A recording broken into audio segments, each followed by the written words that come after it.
Hello and welcome everyone to Tarot Tuesday. It's February 11th and it's time to celebrate Love Month.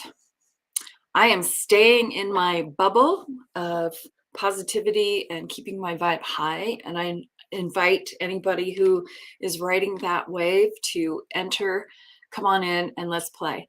Let's dedicate today's readings to questions about your relationships, love, anything that you want to explore having to do with amor. Okay.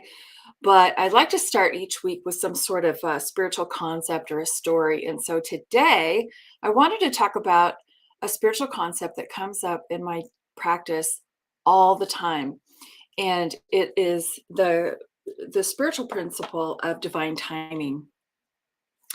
And so let's talk about what divine timing is. So there's a lot of different terms for it. We can call it God's timing, we can call it divine timing. I like to talk about universal laws as well, and that would be the law of gestation. And when you think about the law of gestation and you think of scientific terms, you really realize that everything has a process and a season, right? We think of pregnancy, what typically 9 months, right? And during those 9 months, yes, we get cranky and we get impatient and all of that stuff, but we don't lose our doubt. We know it's happening. We know that there's an end in mind.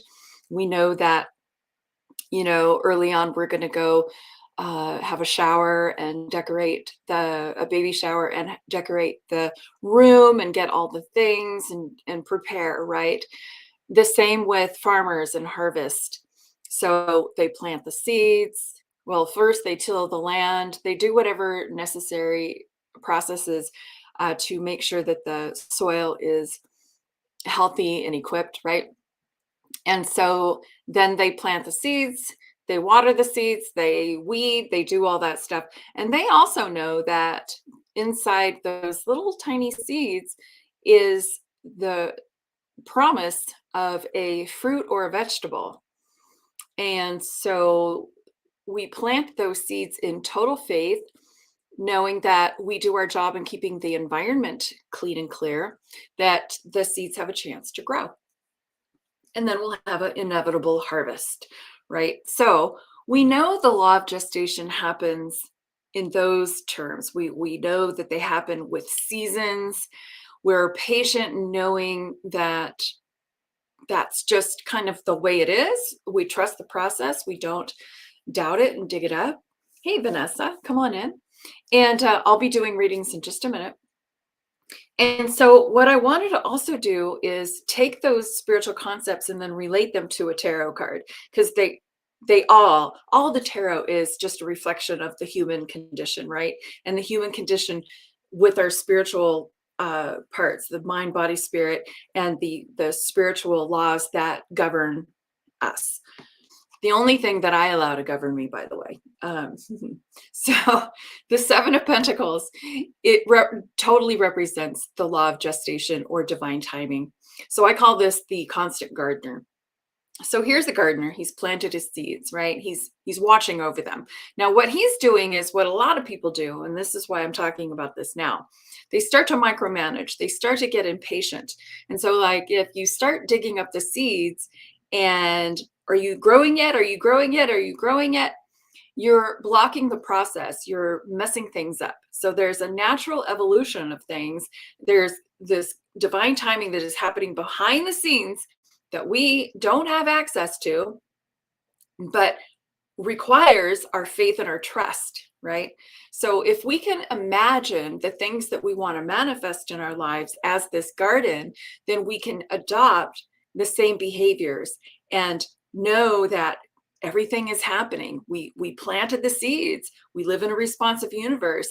The universe got our request. It's happening. And so now we keep the soil nurtured. We keep the soil healthy, meaning that when we start to get those negative ideas, we call those weeds, we start to pull the weeds. We know that having doubts and negativity and impatience and rushing, it is blocking ourselves. It's blocking the natural order of things. So The law of gestation and the Seven of Wands reminds us to calm down, step back, know that everything is working. There's a process to everything. And eventually, when all of the players behind the scenes are making their moves too to make things happen and these synchronicities happen, then your crop will yield, right? So yes, that the moral of the story on this is patience and faith. Having patience and faith that all is well. Okay, so we have quite a few people in the room already. Yay. Okay, I see Ratoshki. Sorry, I'm going to call you Ratakshi. And then Dai.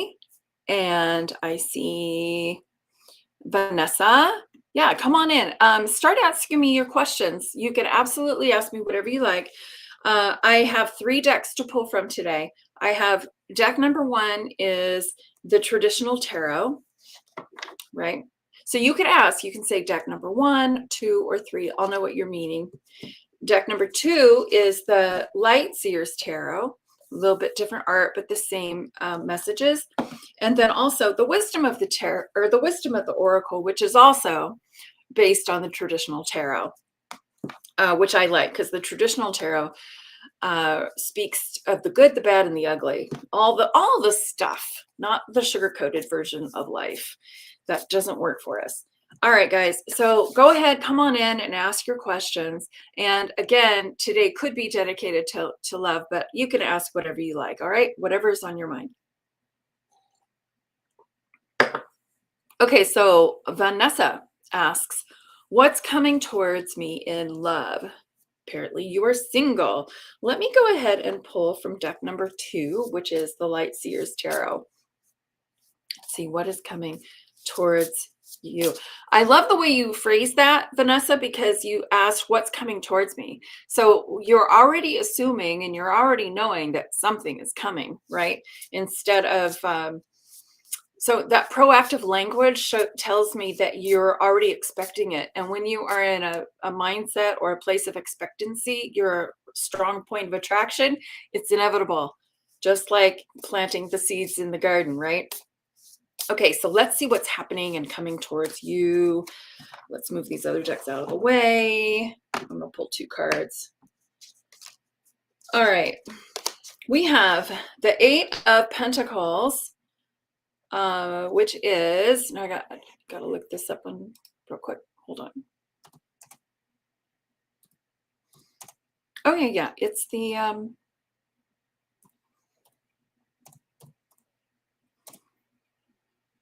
Work card, one of my favorite in the tarot. So the 8 of Pentacles, the artwork's just a little bit different, so it throws me off, but the concept behind all this and the message is that when you're happily in your work and you're just not really focusing on the things that you want to manifest, you already put your order in. It's like boom, done. And then you just get back to your rhythm and your flow of the things that really light you up, and apparently that is your work according to this. And so it is for me too. So when I'm in my workplace, I'm creative and I'm thinking about the next things, and I get really excited about the projects and things that I'm doing. And so then I'm not like, is he here yet? Is he here yet? When's he going to show up, right? So this message is to just, we got your order, get in the flow. It's on its way, right? And then the second card is a very specific King of Pentacles. So the King of Pentacles is the person who is coming your way. The King of Pentacles is somebody who is kind of bossy. He is, or she doesn't, gender non-specific, but more of a masculine energy. Somebody who is the boss and somebody who likes to, who is earthy, down to earth, very root chakra, likes to make money, business oriented, goal oriented, all that stuff. And so when we're at the king level, it means that we're at that high pinnacle part. So it's somebody who is very mature and invested in their evolution, their contribution, their legacy, all of that. So that's what's coming your way.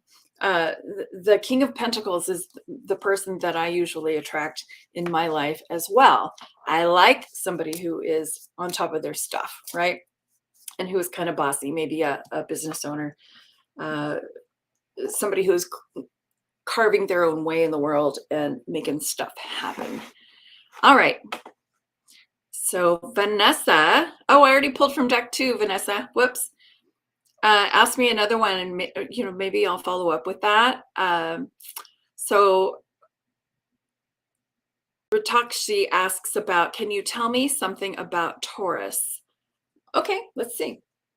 Let's see what I can tell you about. Okay. Taurus, Taurus, Taurus. Was that deck 3? I don't, it's going a little bit too long. Okay, Vanessa, 10 years single. Me too. It's a good time to figure out who you are and what you want, right? And what your preferences are. And then you are at a much stronger, more specific point of attraction. All right, so let's talk about Taurus. Not even sure what this is about, but I know Spirit does. So, we have chaos and conflict here. So this is like the Tower card. So take a look there. It's a lot prettier in this deck, chaos and conflict. But it's one of those necessary situations where we have to clear the way, we have to clear the path so that we can start over. Like sometimes, we build stuff on pretense or BS, and it's just not sustainable. And so then the universe or our higher selves come in and sweep it away so that we can start over and build it on more solid ground, more solid footing. So it's a necessary change, but it feels like a sudden and a swift change that can be a little,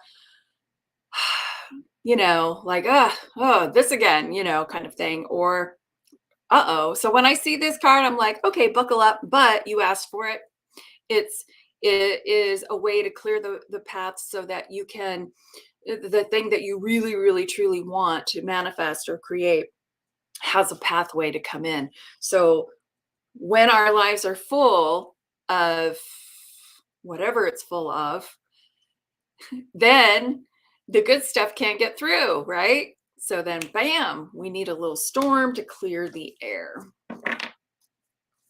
Okay. So I hope you know that what that is referring to, because I really don't. Okay, so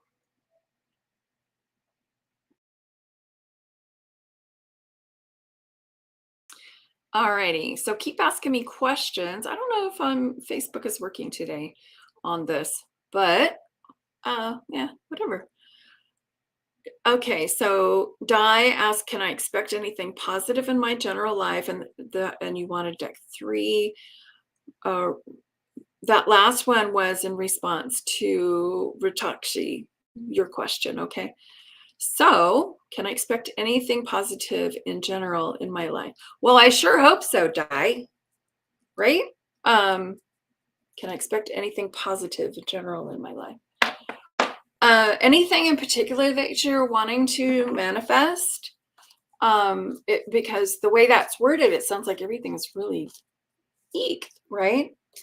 So I would say please expect positive things, but maybe if you can ask me something more specific, that might be more helpful. So let me see what Spirit has to say in response to that very general question, okay? All right, we have milk and honey. Yeah, that's pretty positive. So you can expect really good things. So the land of milk and honey, I don't know if you know it's a biblical verse that just talks about, the hard times being over, and you can look forward to the land of milk and honey where everything is flowing and everything is going better and going well. I would say, just on a personal note, what I get is don't look for external situations to make you happy or to fill you up. But I don't know if you were here when I first started, but it's about getting into your bubble and creating your own space of happiness, your own space of well-being. Because guess what, guys? No matter what is going on outside of us, no matter what, I don't care. And I say this with confidence, because I have been through some stuff, and a lot of people have been through some stuff that seemed like it's lights over. And Viktor Frankl is one of the people that I'm thinking of. He was in the Holocaust, and he wrote about how he was beaten, starved, watched people die all around him. External circumstances were complete chaos and crap and scary, but he knew inside that nobody can take my mind. I can only give my power away, but I control my mind. They can scare me as much as they want, but I create my peace inside. I create this stuff. So having that mastery over your mind is paramount. So in your mind, you can create your own beauty, your own positivity, your own success, all of that. And as you do that, you do become a beacon, you become a light, you become a magnet to things that are positive in return, right?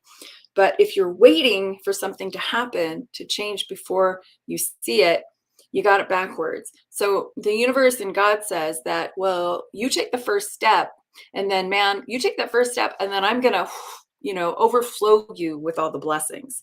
So that's what that milk and honey card is about.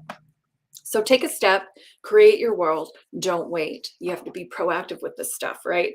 It starts here first. And then you'll see all the good stuff follow. Okay, any more questions? Yeah, I'm not seeing any Facebook folks. Let's see if anybody else wants to come in and ask a question. I will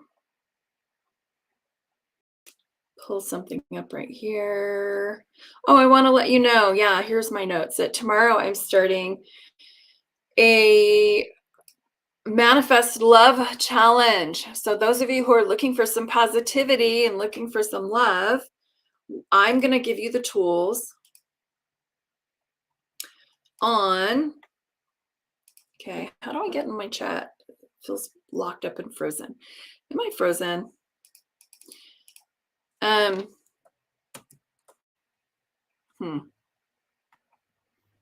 This doesn't seem to be working right today. But anyway, let me just tell you, I'll put it in the chat later if you can see me, hear me, whatever.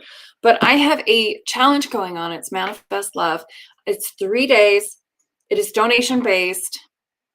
Minimum donation is like $1. So throw me a bone. I made a really nice journal for you, all this stuff. But 3 days of 1 hour sessions, 10 o'clock in the morning Pacific time, where we're going to get into the steps of manifesting love. And I can guarantee you that by the end of those 3 days, you will be at a high point of attraction, the highest, to attract the love that you desire and the love that you deserve. So check out my website at charlenemurphy.com. You'll see it. Just scroll down a little bit. But it's one of the first blog posts that's in there. It's called the Manifest Love Challenge. So I would urge you and invite you to join me, because it's going to be a lot of fun, and you're going to learn the basic steps on manifesting. And once you know those steps, you can basically apply it to anything. But tomorrow we're going to start really applying it to something very specific, and that is love and relationships. And friendships, and even self-love, just love related, but most people want that romantic partnership, right? Okay. All righty. Okay, so yeah, Di was talking in your love life. Good. Okay, so that was specific. Well, you got the milk and honey, so it's looking really good there. Spirit knows what you mean, even if I don't. So, it's all good. I don't have to know. In fact, sometimes it helps more than if I don't. Okay. All righty. Maybe I should look on my phone, see what's happening here. But those of you who are still here, if you want to ask another question, go for it. Just wondering where everybody's at today. Okie dokie. Let's look.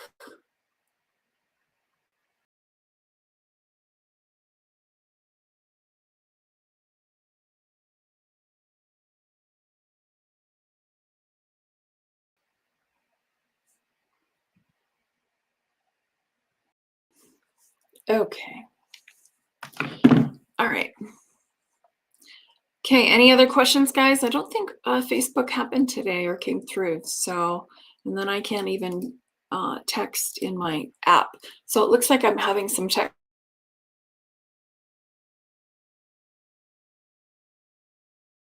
for being here. Unless anybody has any other questions, I'm going to go ahead and leave for now and invite you to come back and join me tomorrow morning so we can get into our manifest love for 3 days situation. It's going to be a lot of fun. You're going to learn a lot about yourself and what you're thinking and how that is working for you. You know, that good old Dr. Phil, how's that working for you?